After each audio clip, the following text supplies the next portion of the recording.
merciless, unforgivable. Some men out on the Kansas frontier believed a daughter was no more than livestock, something to control, something to trade, something to break until she stopped resisting. That was the kind of house Clara Whitmore had grown up in after her mother died. Silas Whitmore had only grown worse, harder, meaner, and far too interested in making sure Clara never laid claim to anything that might one day be hers.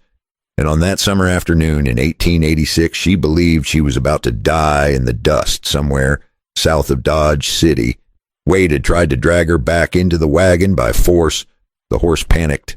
The axle snapped. And Clara went down hard beneath the broken boards. The revolver lay on the wagon floor. 3 inches from her shaking hand, Elias Boone stood above her, tall, silent. 49 years old and built like a man who had spent half his life pushing cattle across hard country. One step forward and he could reach the gun. One step forward and the girl trapped beneath the broken wagon boards would have nowhere left to go. No witnesses. No sheriff. Just the wind moving through the prairie grass.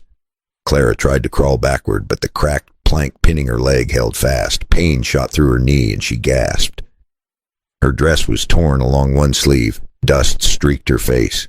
Her hair clung to her temples with sweat and tears. She looked up at the stranger standing over her, and something inside her finally broke. My father and my brother. The words collapsed into sobbing before she could finish them. Elias Boone didn't reach for the revolver. He didn't reach for the girl either. He simply stood there studying the bruises on her arms, dark fingerprints, old ones and fresh ones layered together. That kind of bruising didn't come from falling out of a wagon. It came from men who believed they owned you.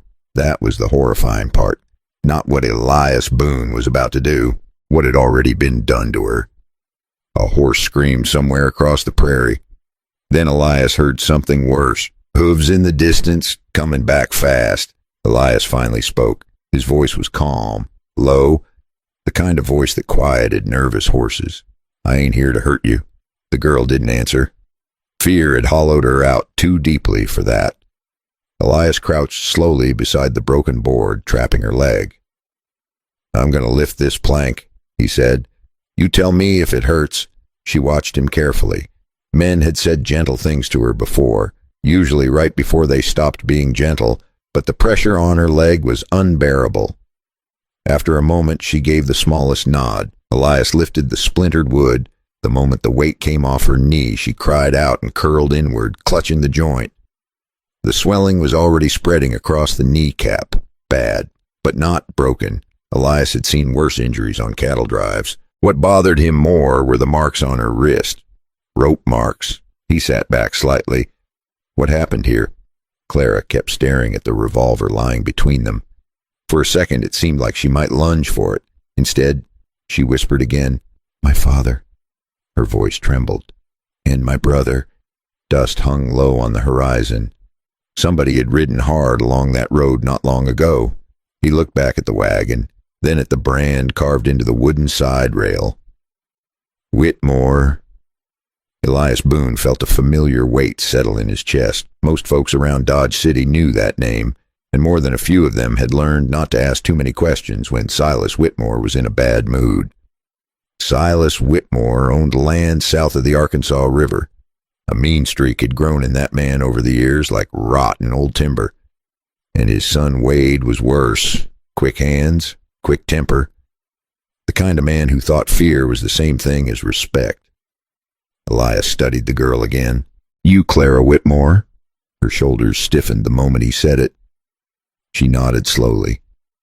They were taking me home, she said. The word home sounded wrong in her mouth, like something bitter. One horse had bolted across the prairie. The other still stood nearby, nervous and sweating in the heat. Whatever had happened here had been fast and violent. Clara's voice came out small. I tried to run. Elias waited. People told the truth easier when you gave them silence. My father caught me, she continued. And Wade said if I didn't come back quiet. She stopped speaking. Her eyes drifted again to the revolver lying on the wagon floor. They said this time they'd do it proper. Elias frowned slightly. What do you mean, proper? Clara swallowed.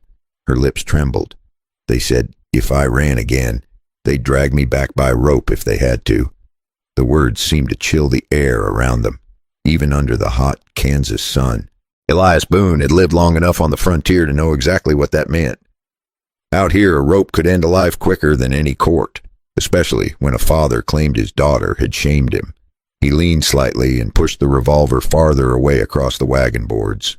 Then he looked back at Clara. Her whole body trembled now, not from the injured knee, from the certainty that two men were probably riding toward them at that very moment.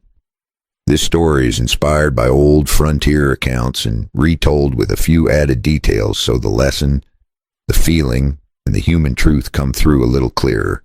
If that kind of tale speaks to you, stay with me. Elias Boone stood slowly and looked again toward the road leading to Dodge City. The dust on the horizon was thicker now. Someone was riding this way. Fast, he glanced down at Clara Whitmore, a 19-year-old girl bruised by the men who were supposed to protect her, a girl who believed her own father might hang her for disobedience. Helping her would not be simple. Helping her meant stepping between the Whitmore family and their property. And out on the Kansas frontier, a man who interfered in another man's family could start a war that ended in gunfire. Elias Boone rested his hand on the wagon rail and looked once more toward that rising cloud of dust. If those riders were Silas Whitmore and his son Wade, then they would arrive within minutes, and when they did, they would expect to take their daughter home. The real question was not whether Clara Whitmore was in danger. That much was already clear. The real question was something else entirely. Would Elias Boone step aside like most men would, or would he stand between a terrified girl and the two men who believed they owned her life? Elias Boone didn't move right away. He stood beside the broken wagon, eyes fixed on the dust rising along the road to the south. It was faint, but it was there. Someone was riding hard. Clara saw it too. Her fingers tightened around the edge of the wagon board. "They'll come back," she whispered. Elias looked down at her. "Maybe," he said. He walked a few steps out into the road and studied the tracks. 2 horses, heavy animals, ridden fast, the kind of riding a man does when he's angry and sure he owns the ground in front of him. Elias had seen that kind of riding many times. Usually it ended badly for somebody. He came back to the wagon. Clara was trying to stand, but the moment she put weight on her leg, she nearly collapsed. Elias caught her arm before she hit the ground. She flinched hard. He let go immediately. "Easy," he said quietly. "You ain't steady yet." For a moment, neither of them spoke. The prairie stretched silent around them. Then Clara asked something that surprised him. "You know my father?" Elias rested one boot on the wagon wheel and nodded slowly. "Most folks around Dodge City know the Whitmore name." That was not exactly praise. Clara lowered her eyes. "I tried leaving last night," she said. "I waited until they were asleep." Her voice sounded tired now. Not just tired from the wagon wreck, tired from years of fighting a battle nobody else could see. "I made it nearly 6 miles, she continued. "Then Wade found me." Elias didn't interrupt. He simply listened. "Wade dragged me back to the wagon," she said. "He said Pa would deal with me once we got home." The wind moved across the road again, carrying a faint smell of dust and horses. Clara swallowed. "You ever see a man build a gallows from a cottonwood limb?" Elias Boone had. More than once. He didn't answer the question. Clara continued anyway. "Wade said Pa was tired of me embarrassing the family." She wiped her cheek with the back of her hand. "He said Pa would make sure I never ran again." The words hung in the hot afternoon air. Elias glanced once more toward the dust cloud down the road. Closer now. "Not much time." He turned back to Clara. "Can you ride?" She blinked in surprise. "You mean leave? That's usually what riding does," Elias said. For the first time, a small spark of life flickered in her tired eyes, but it faded quickly. "They'll follow," she said. "They always do." Elias shrugged slightly. "Men like your brother usually ride hard at first," and he said. "Then they get careless." Clara studied him carefully now. "You talk like you've dealt with men like him." Elias gave a short breath that might have been a laugh. Most men out here are some version of him, he said. He walked over to the horse, still tied near the wagon, and checked the saddle. Good leather, still tight. The horse was nervous, but sound. Clara watched him work. You ain't afraid of my father, she said. Elias tightened the cinch and shook his head. I didn't say that. He led the horse closer to the wagon. Fear was a useful thing on the frontier. Only fools traveled without it. But there was another thing a man learned after enough years out here. Some fights came looking for you, whether you wanted them or not. Clara tried standing again. This time Elias offered his hand. She hesitated. Then she took it. Slowly she pulled herself upright. Her injured knee trembled, but held. Elias helped her swing carefully into the saddle. She winced, but managed it. Once she was seated, she looked down at him with a strange expression. You could just leave me, she said. A lot of men would. Elias rested his arm on the saddle horn. That's true, he said. Clara studied his face as if trying to figure out what kind of man stood in front of her. The dust cloud on the road thickened again. Riders were coming. No doubt about that now. Clara saw it, and her shoulders tightened. That's them, she whispered. Elias followed her gaze. Two shapes were beginning to form inside the dust. Two horses, two riders, riding fast and straight toward the broken wagon. Elias stepped back and untied the reins. You ever been to Dodge City? He asked. Clara shook her head. No. Well, Elias said calmly, you're about to... He placed the reins in her hands. For now, we ride north. Clara looked once more at the approaching riders. Fear washed across her face again, but this time there was something else mixed in with it. Hope. She turned the horse slowly toward the road leading north. Elias climbed onto his own horse beside her. The prairie wind picked up again. Dust rolled across the empty land. Behind them, the two riders were getting closer every minute. Clara took a breath and held the reins tight. Elias glanced toward Dodge City in the distance. A long ride ahead, and trouble waiting on the other end. Now, before we ride further into this story, let me ask you something real quick. If you enjoy stories like this from the old American West, consider subscribing to the channel so you don't miss the next one.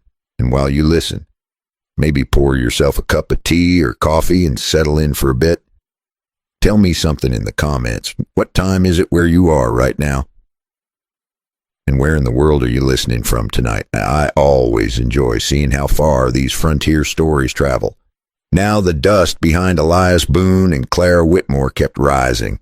Two riders were gaining ground, and neither of those men believed Clara Whitmore had the right to run. Elias Boone and Clara Whitmore rode north with the dust still rising behind them. The two riders in the distance were not slowing down. If anything, they were gaining ground. Clara kept looking back over her shoulder every few seconds. Fear had a way of doing that to a person. It made the road ahead disappear while the danger behind grew larger and larger. Elias noticed it. You keep twisting like that, he said calmly. You'll fall right off that saddle. Clara forced herself to face forward again. I'm just making sure, she said quietly. Elias didn't answer right away, and he already knew what she was making sure of. She was checking how close her past was getting. But Dodge City was still several miles away, and the men chasing them had strong horses. Clara shifted carefully in the saddle. Her knee was stiffening. Pain had a way of creeping back after the first rush of adrenaline faded. You think they'll shoot? She asked after a moment. Elias glanced toward the dust cloud behind them. Your brother might, he said. Clara lowered her eyes. That sounds about right. They rode in silence for another minute. The only sounds were hooves against dirt and the distant cry of prairie birds. Then Clara asked something unexpected. Why are you helping me? Elias didn't answer right away. He had heard that question before in different forms. Out on the frontier, people often wondered about a man's reasons, especially when kindness appeared where none had been expected. Finally he spoke. Because I once kept quiet when I shouldn't have. Clara looked over at him. He kept his eyes on the road. My sister married a man years back, Elias continued. People said it wasn't my place to interfere. His voice stayed steady, but there was old weight in it now. She died young, he said. Bruises not so different from yours. He breathed once through his nose.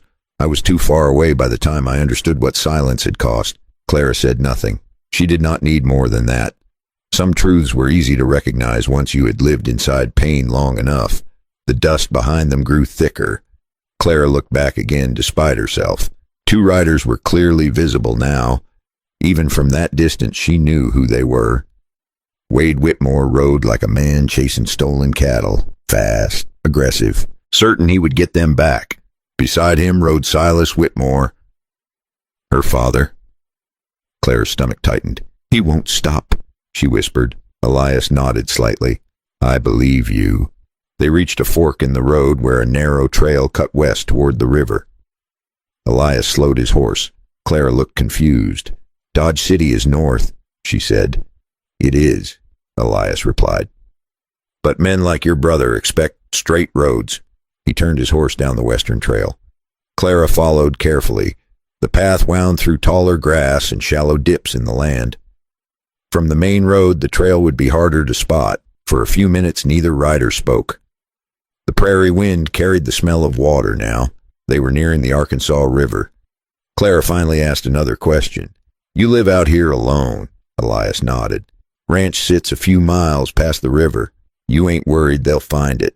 Elias shrugged slightly. If they do, we'll deal with that when it happens. Clara studied him quietly. Most men she'd known either shouted their confidence or hid behind it. Elias Boone carried his the way an old cowboy carried a worn hat. Simple, practical, not something he felt the need to show off. They reached the river crossing just as the sun dipped lower toward the horizon. The water ran slow and muddy across the rocks. Elias rode through first. Yeah, Clara followed. Cold water splashed against the horse's legs and the sound echoed along the bank. On the far side, Elias stopped and looked back toward the plains they had crossed. Dust still hung in the distance, but the riders were no longer easy to see. The river crossing had likely slowed them. Clara let out a small breath she'd been holding all afternoon. For a minute, I thought they might catch us. Elias glanced toward the fading light. They still might. Clara's shoulders tensed again. Elias gave a small half-smile. Relax, he said. You've already outridden them once today. She almost smiled back. Almost. They rode the remaining distance in the quiet gold of early evening. Low hills began to rise from the prairie. A small line of fencing appeared ahead, then a barn roof, then a simple ranch house sitting alone against the wide Kansas sky.